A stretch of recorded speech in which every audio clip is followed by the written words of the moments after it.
de soutien financier. On a besoin d'arranger le temple, on a besoin de voitures pour les orateurs, on a besoin de payer les hôtels, payer les billets d'avion, de nourrir ces hommes de Dieu. Je prie que vraiment Dieu vous donne un esprit de libéralité, de vous approcher de nous, de vous approcher du diaconat, des pasteurs assistants, pour nous aider comme vous le faites toujours. Vous le faites toujours parce que construire et à la fois faire ces trois grandes actions, c'est très pesant. Nous avons besoin de soutien financier. On a besoin d'arranger le temple, on a besoin de voitures pour les orateurs, on a besoin de payer les hôtels, payer les billets d'avion, de nourrir ces hommes de Dieu. Je prie que vraiment Dieu vous donne un esprit de libéralité, de vous approcher de nous, de vous approcher du diaconat, des pasteurs assistants, pour nous aider comme vous le faites toujours. Vous le faites toujours parce que construire et à la fois faire ces trois grandes actions, c'est très pesant. Nous avons besoin de soutien. Est-ce que quelqu'un peut m'expliquer? Parce que personnellement, je suis perdu. Hein? Et le bada tato Jamal, Atali que je ne comprends rien. L'homme riche demande de l'aide. Comment ça? Pasteur Marcelo, vous demandez l'argent qui? Aux pauvres? Ou peut-être c'est de la compassion, sont des riches et on a la compassion, mais même si ils étaient des riches, mais pasteur Marcelo, vous venez de nous vanter il n'y a pas longtemps que vous avez des relations, que vous êtes, Dieu vous a béni, vous avez l'argent, vous êtes riche et puis vous avez des relations. Vous ne pouvez pas attribuer votre pauvreté à tout le monde. So ba matanga mi sala ba de mois pour nous rapatrier ngana na mbongo papa. Siko mutombo mo singa sumbo ndeni. Yo mutombo mo singa sumbo ndeni. Nous avons besoin des voitures, nous avons besoin des dons, nous avons besoin d'argent, que Dieu vous donne l'esprit de la liberté, de libéralité. Comment expliquer? En fait, personnellement, je ne comprends rien. Ou bien bateau bazolo bakeno bolimbi si papa qui les beaux maisons apparemment Dieu bazala moi raison. Parce que franchement, là, nazoe bate, vraiment, mutu swingai. Mutu swingai, mutambongo, mosinga sumbongo, ndenge nini, parce que Marcelo yo kumiseli biso yo ana mbongo. Biso to ababola. Bandimi ebele, bandimi misusu kutu esali bango pasi. Balobi balongo église. Parce que, bato bamvoa misio bangindisi yo. Eza ba ozo senga bambongo wana. Do ba bato ya bozwi ebele te. Baza peka ba pauvre o bateka ba matungulu neti maman lobi ke ya teka matungulu maman ndime la compassion. Et ba maman ba je me rappelle un jour je vous suivais passer Marcelo très longtemps et lorsque vous avez lancé le truc comment les projets de la construction du temple très longtemps. Plus de 5 ans passés, je sais pas, plus ou moins 7-8 ans. Et vous avez donné un témoignage d'une dame en Europe, en France précisément, si j'ai bonne mémoire. Cette dame vous a envoyé plus de $6,000. Something like that. Et puis, vous étiez parti retirer l'argent, je sais pas, Western Union ou MoneyGram. Il n'y avait pas assez d'argent. Une personne de bon apoto passe ya malili mutmo ba pa atinde le pasta 6,000 balles ok ipe na agence mbongo ezaki a c'était pour bimisa papa lelo o mo betel biso to lo mi riche ce qu'on a encore mozozo nga susu kaka ipa ya babola ou peut-être bateau nyonso ya la compassion to bateau ba soutenir passer Marcelo bala na passer peut-être qu'ils sont tous riches nous on connaît pas mais là faut et nous le dire hein ouais parce que bizarrement tout le monde va ba ima mais parmi bato ba ima bat pe à la compassion bazana kati bat pe à la compassion bazana kati bazo ima ko mama aluba mabe bongo isui na moteme kati mbeli ça li passe parce que papa na la compassion wana yana bato ba betara ba ligne 11 point culte na la compassion yana ba jeune belé ba betara ba ligne 11. On va sous une heure de temps à Makolo, rapport avec culte dans la compassion. Je ne crois pas qu'ils sont riches. Hein. Dans parce que si vous êtes riche, vous allez premièrement dans Makolo.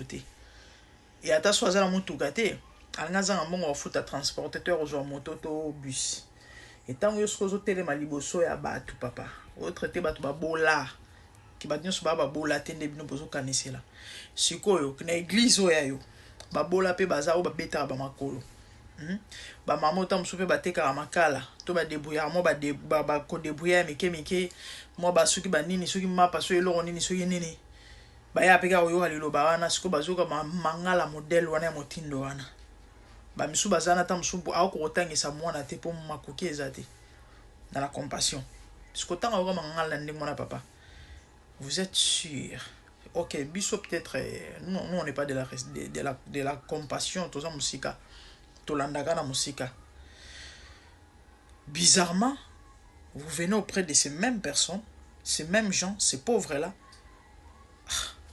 papa est-ce que vous réalisez mambozo sala Roger Baka a raison babo tolo micro c'est la dépression vie.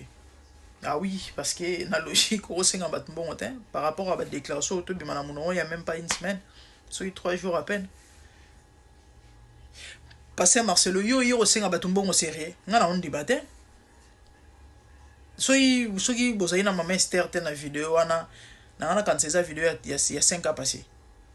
J'ai vu votre épouse à côté et je me suis dit, ok, cette vidéo est quand même. Papa, yo traité votre babola, bizarrement, vous avez repris à babola pour au sein bon.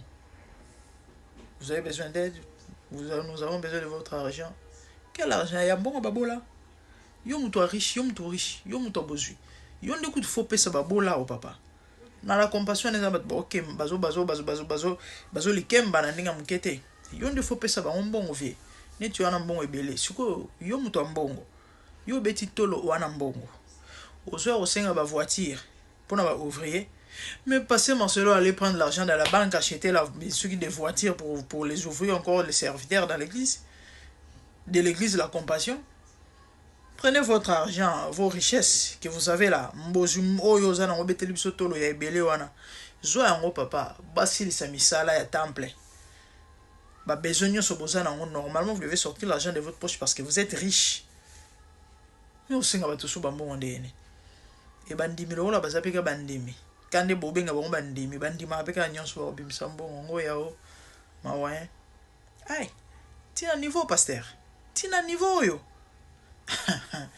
là il y a un souci hein et franchement il y a vraiment un problème de ceux bateau basolo ba que non vie le bon mangwane ya kalezongi lisusu on dit bazana moi raison oui parce que niveau ben cohérence à boye non on ne comprend rien yo mutombongo biso babola biso to va très bien que mo bola na biso tie pa na yo mutombo mais bizarrement yo mutombo zo osenga sombongo osenga sombongo na ndeni na la compassion na bat bakemba bazali ba jeune bele bana misala te matanga classe parce que kuna ezaka bato ba français maman mo sali vidéo à lobby a regretté maloba passer Marcelo je crois bato bele ba moni vidéo naï a pesi même na kombo naï a lobby a teka matungulu. Mais à ça, il y a la compassion, il y a pasteur na emingi, et puis même, alors, pasteur, abimisi, ça n'est pas si à l'église. J'ai vu les gens se moquer. Bandimi à la compassion, bele bazo se kaye, balobi que non, azal. Balobi azal okuta parce que dans la compassion, linga le loba marate. Surtout mangala makasi bungo loba marate, kuneza ka français. Pas si, t'as un niveau complexe. Botala image, nzambe. Botala niveau ba brainwash mitu ya batu. Kongo mboka ba congolais. Langue nationale le ba na mboka Congo, c'est vrai on en a 4 mais c'est plus les lingala. Et lelo na Congo bandeko na nga ya de ces pasteurs na église na ye, bate ya français na anglais, na place bate ya na lingala. Bazo wash ba brain ya batu na niveau ke batu bakomi au fait na ebité et ko malheureusement on est comme que il y a de ces pasteurs là au bazu une mission sopé nzambe nini parce que nzambe mo kali kolona c'était au ba yena place ba la kisa batu ba pesa batu vision likolo au bible zolo bana biso mais bazo pesa batu vision ya mabele o ezo ko attirer batu kana ba bien ya mokili na J'ai douté de cette histoire, mais ce que Dieu m'a révélé aujourd'hui, bah pasteur Oyo Baza Vrete, tu as raison, il connaît la mort de sa femme. Tala, boko tout bela na makambo yo. Bino nyonso boko défendre tato yo. Etali bino, bozo bundisa nzambe. Ma sœur, que Dieu te bénisse. Toi, moi, tu as la grâce. Et j'ai dit ça, hein, na sala émission moko, na chaîne, j'ai dit aux gens, et je ne cherche pas à convaincre les gens, à imposer ou encore à vous faire croire ou accepter, gober mes convictions ou encore ce que moi je pense et je connais et je vois, je ressens par rapport à cette affaire.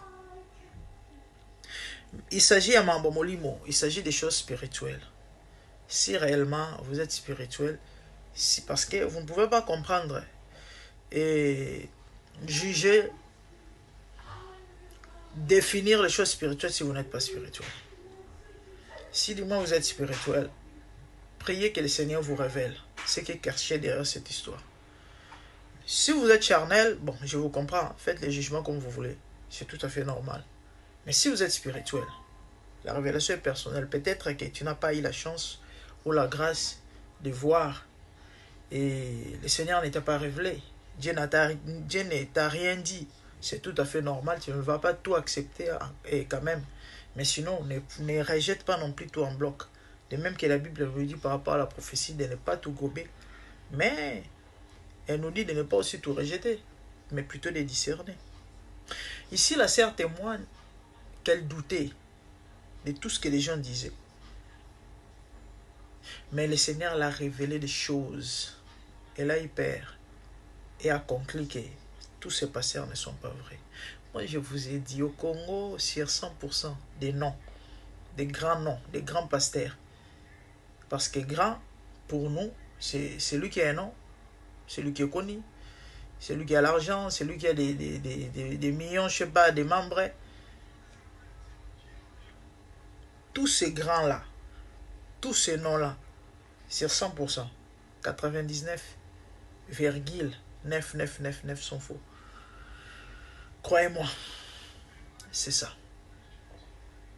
Si tu continues à douter, c'est ton problème. Mais au moins si tu as le Saint-Esprit et tu as la capacité d'entendre, parce qu'il y a une différence. Écouter et entendre. Lorsqu'on entend, on comprend en même temps les sons qu'on a écoutés. Si tu as la capacité d'entendre la voix de Dieu, prie, demande que le Seigneur te révèle. Tu vas cesser les contestations. C'est ça. C'est simple que ça. Mambota toloba.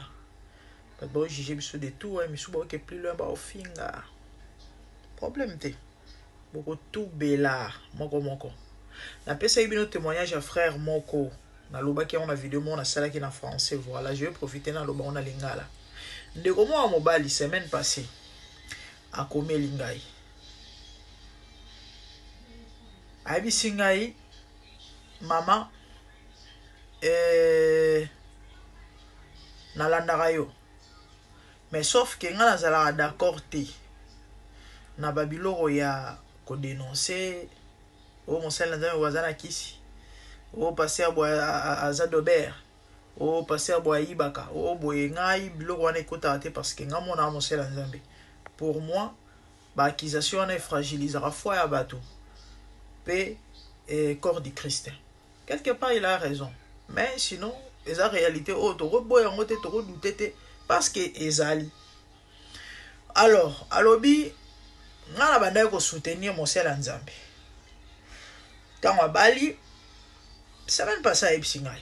Dans le bino na zo ba photo na e atindelinga même pe ba photo ngo. Oui, selfie.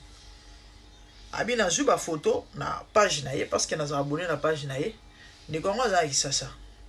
Abi na zui na reposter yango na page nanga na Facebook nanga juste pour nous soutenir ye ko remonter bato oyo peut-être baza un peu touché choqué na mambongo et to soutenir l'homme de Dieu. Et a senginga lobi maman bomba kombo nanga pardon na kamoka tu famille nanga na za jeune parce que bato yo bino bozo mono bino peut-être pour bona ba poto na Congo baza ben intouchable ba puissant donc ba ko salo mabe ba koki ko donc oza kuta tante ko meka kutu te ko ya ko loba y a pas mal de bat ba ko menga inbox babi mama bino kande boza ona boloba biso ototo ko meka te mais sinon mon bozo le beza ma ba solo ela moko pesenga ba détail mo na pesen ni mo na mena mo nya ko commenter c'est ga obanga ye peut pesenga ba exactitude mo abi waouh voilà c'est ça de quoi na lobi na ngabi mama na publier pe ba na republier pe ba photo na butu na kelala tango na lali alobi na lala ki kutute na koti na chambre na mati na mbetu obiso o mati na mbetu zuna pongi te ya ndenge ezalaka neti moko nimba te na salonge ka ndenge ezalaka abi je vois une vision je crois bato boza na dans to grâce à vision boyebi vision ndenge ezalaka alobi nazwa Pamela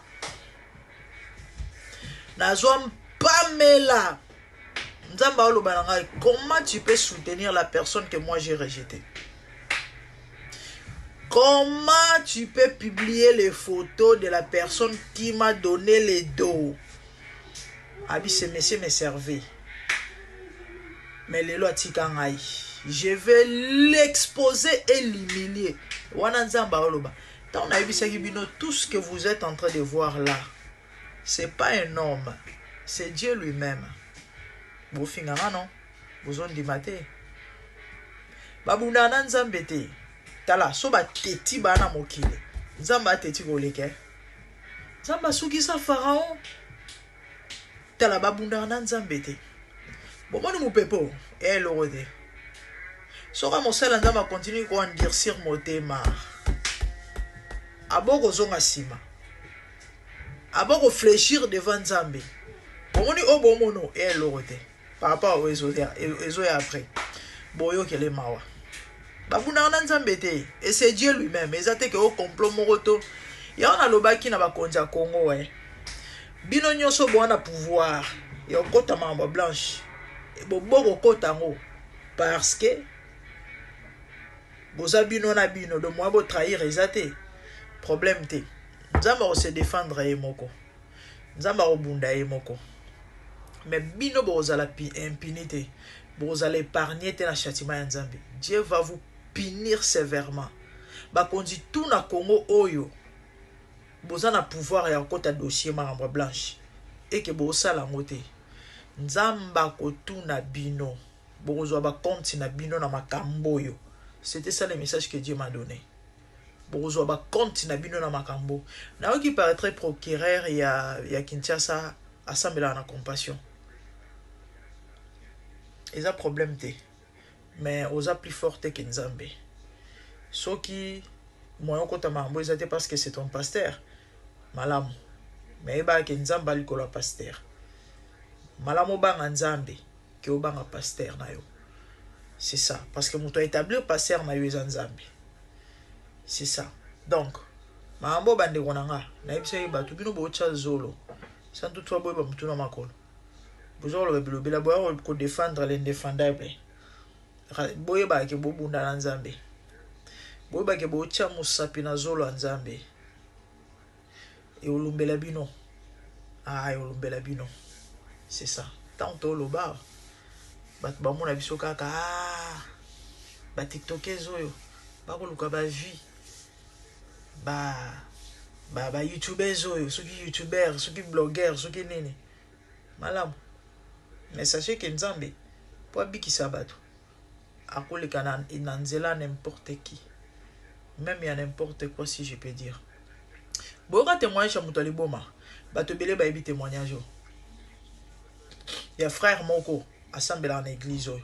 Abanda ko assemblé dans l'église à Tatao. Bokomso ke église Moutali Boma Pamela. Aibisi yo ozokate. Yo ebite ke passer na aussi à teka église. Yo ebite bandi mieux sur église on a bazana basi batekama. Yo na opexo église ozokate. Témoignage va te bénir que ça va éviter témoignage. Il était azaki servant ou encore serviteur. Abane ko servir na église oyo. Moutali Boma a Pamela 2 fois. C'est ça.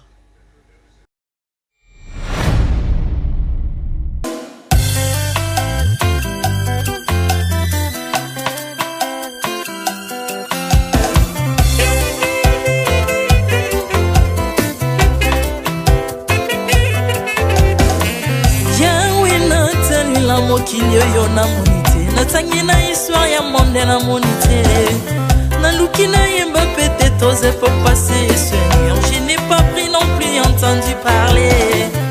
Oui, akokalala yo Yesu.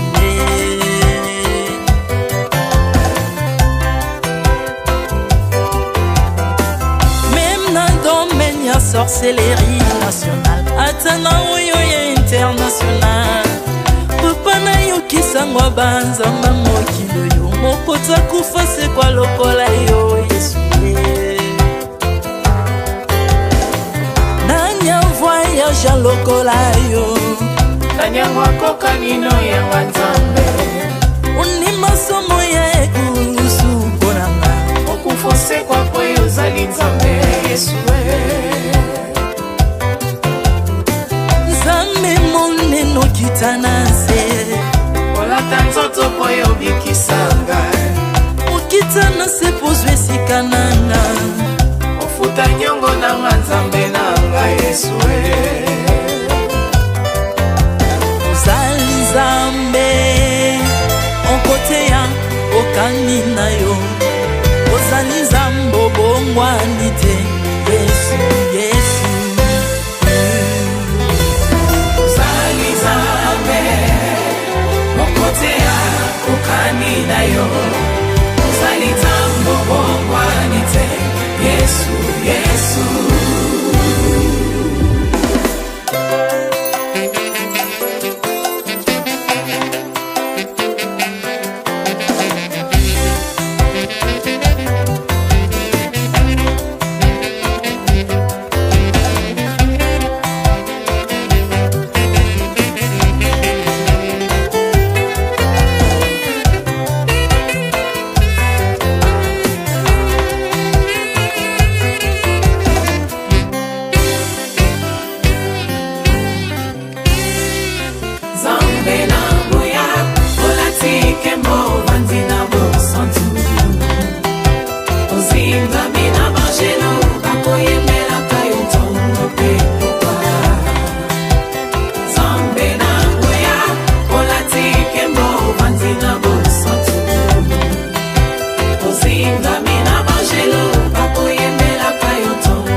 Ozali nzambe na bomoi papa, ozali nzambe na bomoi yawe, ozali kondi oyo esimba bomoi nanga, ozali nzambe oyo abikisa maladi, nakokende wapi nzambe soki na yo te, likolo evangelo na yo yawe, mabele nyatelo na yo, ozali nzambe, ozali nzambe, ozali nzambe mokote lokola yo.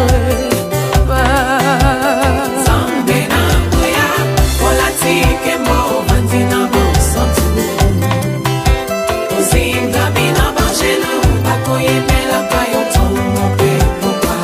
Ardemment tu m'as rendu intouchable, ardemment tu m'as rendu invincible, naliwana yo tokomine la santu, lisekwa na yo tokomine balongi.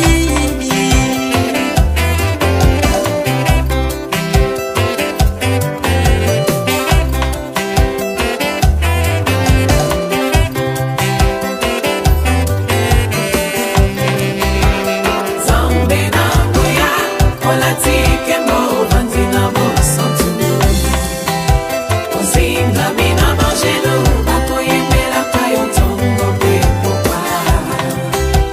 Nzambe na ngoya olatike mo bandi na bosantu, ozinga bina bangelo bakoyemelaka yo ntongo mpe pokwa.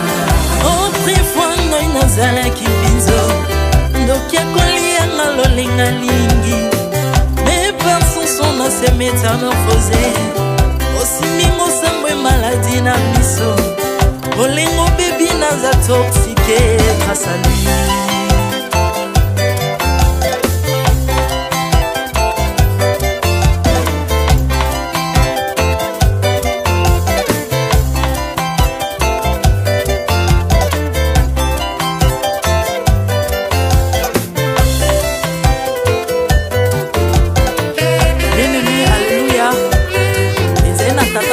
azalaki nzambe ntango akufi badeptine balobi keno akosekwa mpo nzambe bakristo mpo asekwa alors mpo bafasilite lisekwa na ye bakunda ye motu libanda to ntango akolamuka abimaki elimala moko mais comme nzambe na biso alinga kokambola gloire na moto te lobi nango na ntongo baya kokuta bangulu basepelisa motu ya nzambe na bango yango bien aimé bato wana bakoma oyo biso toliaka ngulu te po milimo mabe ekotaka na ngulu mais so bino boliaka ngulu te po milimo mabe ekota na ngulu bomelaka mai te po milimo mabe ekotaka na mai yango tokumbisa nzambe po akufa asekwa avandi na loboko